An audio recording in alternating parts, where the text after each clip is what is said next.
বাবুরহাট থেকে পলাশবাড়ি রোডের 4 লেন রাস্তার কাজের ভিডিও।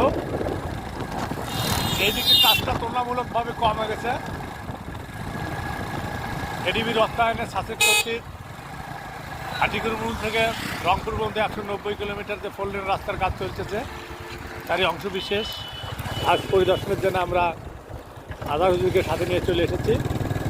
আমরা ডান পাশের যে ছোটো ঢালাই রোডটা দেখছি, ওটা হচ্ছে স্থানীয় যানবাহন চলার জন্য। আমরা যেটা দেব, এই যে সোজাটা হচ্ছে হলে নিরবচ্ছিন্ন যোগাযোগ, অপর পাশে যাই 4টে মোটা রোডটা 4টে ভাগে বিভক্ত হবে। পাশের বড় দুটো রোড বাস ট্রাকের জন্য, আর 2 পাশে 2টো সার্ভিস স্টেশন থাকবে। স্থানীয় যানবাহনগুলো চলাচল করবে, তাদের দুর্ঘটনা কমে আসবে, নিরবচ্ছিন্ন যোগাযোগ হবে, সময় বাঁচবে, অর্থনীতির প্রবৃদ্ধি হবে। তবে এইদিকে কাজের অগ্রগতি খুব একটা এগোয়নি। ঢালাই যে জায়গাগুলোতে ছিল সেই জায়গাগুলো এসেছে। রাস্তার তুলনামূলক কাজ গোবিন্দগঞ্জ থেকে বগুড়া, পলাশবাড়ি থেকে মহাস্থান পর্যন্ত খুব কাজের অগ্রগতি মোটামুটি ভালো। এদিকে লোক জনবলও খুব কম, রাস্তায় কাজ করার খুব একটা দৃশ্য চোখে পড়ল না।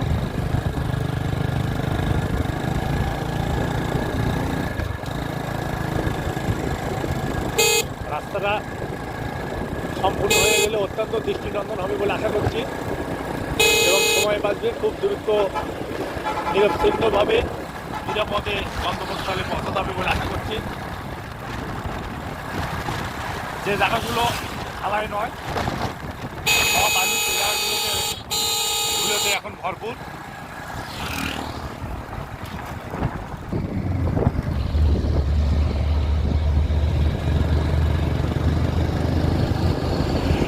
রাস্তার কাজ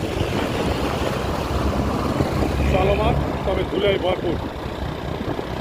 মাঝে মাঝে ঢালাইয়ের অংশগুলোর কাজ এগিয়েছে, কাজে ঢালাই চলছে। ঢালাইকে টেকসই মজবুত করার জন্য ওপরে মাটিতে আইল বেঁধে পানি বেঁধে রাখার ব্যবস্থা করা হয়েছে, যাতে টেকসই হয় এবং ভালোভাবে সিমেন্ট বা ইটের কংক্রিটের মিশ্রণটা ভালোভাবে মজবুত হয়। কাজ চলমান। রাস্তায় অত্যাধিক ধুলোর মধ্যে